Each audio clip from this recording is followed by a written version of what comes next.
Over is Paul McGuinness, the chair of the No Third Runway Coalition. Thank you for joining us. Thanks for coming in. Clearly, you're unhappy, or you will be unhappy about it, if it does get the go-ahead from parliamentarians. But where do you think there should be another runway then?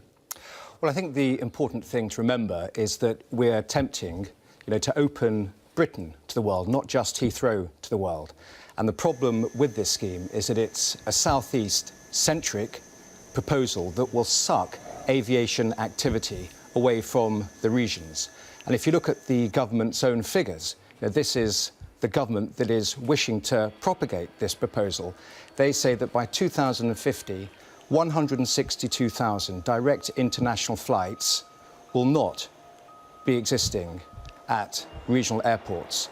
Now, I know that we're hoping at some point to speak to the CEO of Manchester this morning, but at his airport there's going to be 11% cut, Newcastle 11% cut, Birmingham 15% cut, and Manchester by 2030 there are forecast to be 20,000 fewer flights. By 2050, 27,000 fewer flights. Now, this cannot be good news for the regions. Yes, I was talking to the Transport Secretary a little bit earlier on, and he said that, look, Heathrow is a global hub, and if you don't have this extension of Heathrow, you risk the danger of other European airports becoming global gateways.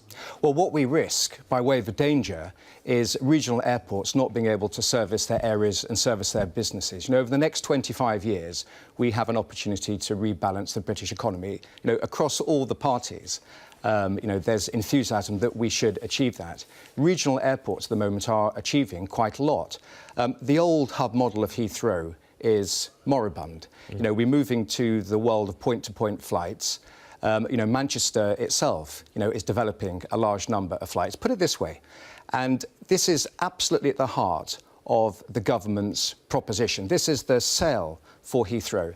They claim that by 2050, Heathrow will acquire 12 new international daily long-haul flights.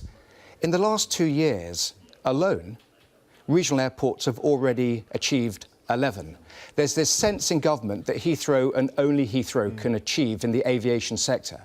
But with point-to-point direct flights occurring, we've now had the first from the UK to Sydney. There are all sorts of opportunities for regional airports, and they could well snap it up. But it's going to be very difficult to do so if all the investment goes into Heathrow, and Heathrow's given this position.